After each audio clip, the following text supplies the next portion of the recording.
ಎಲ್ರಿಗೂ ನಮಸ್ಕಾರ.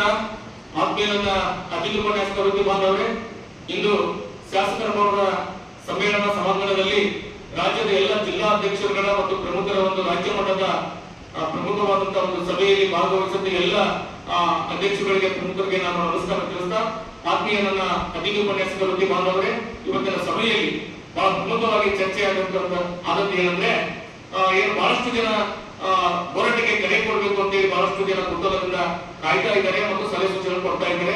ಆದ್ಮೇಲೆ ನಮಗೆಲ್ಲ ಗೊತ್ತಿರುವಂತೆ ಸರ್ಕಾರಕ್ಕೂ ಕೂಡ ನಿರಂತರವಾಗಿ ನಾವೇನು ಸಂಪರ್ಕದಲ್ಲಿದ್ದೇವೆ. ಅದು ಕಾನೂನು ಸಚಿವರು ಇರ್ಬೋದು, ಮುಖ್ಯಮಂತ್ರಿಗಳಿರ್ಬೋದು, ಉಪಮುಖ್ಯಮಂತ್ರಿಗಳಿರ್ಬೋದು, ಮತ್ತು ಉನ್ನತ ಶಿಕ್ಷಣ ಸಚಿವರು ಇರ್ಬೋದು, ಉನ್ನತ ಶಿಕ್ಷಣ ಇಲಾಖೆ ಅಧಿಕಾರಿಗಳಿರ್ಬೋದು, ಅವರ ಸಲಹೆಯಂತೆ ಸರ್ಕಾರ ಏನೋ ಒಂದು ಮಾಡುತ್ತೆ ಅಂತಕ್ಕಂಥ ನಿಟ್ಟಿನಲ್ಲಿ ನಾವು ಕೂಡ ಕುತೂಹಲದಲ್ಲಿದ್ದೇವೆ. ಅಲ್ಲಿವರೆಗೂ ಕೂಡ ನಾವು ಕಾಯ್ತಾ ಇದ್ದೇವೆ. ದಯವಿಟ್ಟು ಯಾರು ಕೂಡ ಅಧೈರ್ಯಗೊಳ್ಳಬಾರದು. ಮತ್ತೊಮ್ಮೆ ತಮ್ಮಲ್ಲಿ ನಾನು ಮನವಿ ಮಾಡಿಕೊಳ್ತೇನೆ. ಈಗಾಗಲೇ ಇವತ್ತು ಕಾನೂನು ಸಚಿವರು ಕೂಡ ನಾವು ಮನವಿ ಮಾಡ್ಕೊಂಡು ಬಂದಿದ್ದೇವೆ.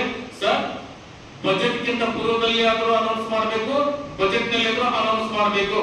ಒಂದು ವೇಳೆ ಬಜೆಟ್ ನ ಪೂರ್ವದಲ್ಲಿ ಅನೌನ್ಸ್ ಮಾಡದೇ ಇದ್ರೆ, ಬಜೆಟ್ ನಲ್ಲೂ ಕೂಡ ನೀವು ಅನೌನ್ಸ್ ಮಾಡದೇ ಇದ್ರೆ, ನಮ್ಮ ಹೋರಾಟ ಮತ್ತೆ ತುಮಕೂರಿನ ಸಿದ್ಧಗಂಗಾ ಶ್ರೀಗಳ ಮಠದಿಂದ ಪಾದಯಾತ್ರೆಗೆ ಸಿದ್ಧರಾಗ್ತದೆ. ಅದು ಕ್ವಾಲಿಫೈಡ್ ಇರಲಿ, ನಾನ್ ಕ್ವಾಲಿಫೈಡ್ ಇರಲಿ, ಹೊರಗುಳಿದವರು ಇರಲಿ, ಕ್ವಾಲಿಫೈಡ್ ಇದ್ದು ಹೊರಗುಳಿದಿದ್ದಾರೆ ಅವ್ರಿಗೂ ಎಲ್ಲರೂ ಸೇರ್ಕೊಂಡು ಇದು ಅತ್ಯಂತ ದೊಡ್ಡ ಹೋರಾಟಕ್ಕೆ ನಾವು ಸಿದ್ಧರಾಗ್ತೇವೆ ಅನ್ನುವಂತ ಮಾತನ್ನು ಕೂಡ ಇವತ್ತು ನಾನು ಮಾನ್ಯ ಕಾನೂನು ಸಚಿವರಿಗೆ ಗಮನಕ್ಕೆ ತಂದಿದ್ದೇನೆ. ನಾವೆಲ್ಲರೂ ಕೂಡ ಮತ್ತೊಮ್ಮೆ ಧೈರ್ಯವಾಗಿರಬೇಕು. ಇವತ್ತು ಬಹಳ ಎಲ್ಲ ನಮ್ಮ ಜಿಲ್ಲಾಧ್ಯಕ್ಷರು ಉತ್ತಮವಾದಂತಹ ಸಲಹೆ ಸೂಚನೆಗಳ ಮೂಲಕ ಇವತ್ತು ಈ ಸಭೆ ಬಹಳ ಯಶಸ್ವಿ ಪೂರ್ಣವಾಯಿತು.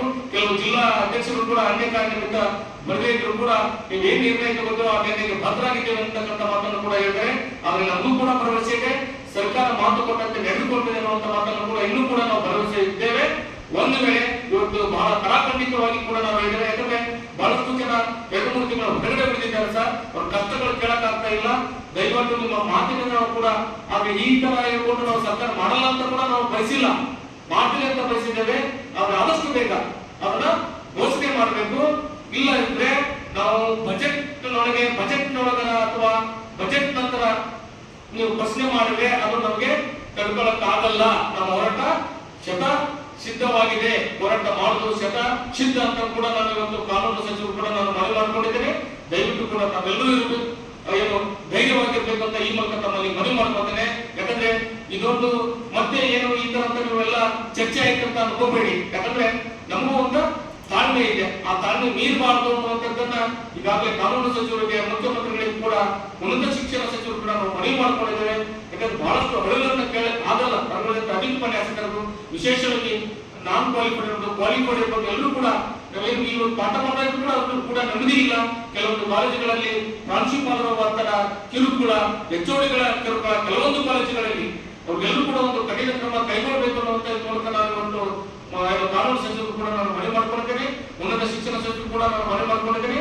ದಯವಿಟ್ಟು ತಾವೆಲ್ಲರೂ ಕೂಡ ಧೈರ್ಯವಾಗಿರ್ಬೇಕು ಅಂತ ಈ ಮೂಲಕ ಇವತ್ತಿನ ಸಭೆಯಲ್ಲಿ ಚರ್ಚೆಯಾದಂತ ವಿಷಯಗಳು ಕೂಡ ನಮ್ಮ ಗಮನಕ್ಕೆ ತರಬಯಸ್ತೇನೆ. ತಾವೆಲ್ಲರೂ ಕೂಡ ಧೈರ್ಯವಾಗಿರುವಂತೆ ಈ ಮೂಲಕ ತಮ್ಮಲ್ಲಿ ಮತ್ತೊಮ್ಮೆ ಮನವಿ ಮಾಡಿಕೊಂಡು ನನ್ನ ಮಾತುಗಳನ್ನು ಮುಗಿಸ್ತೇನೆ.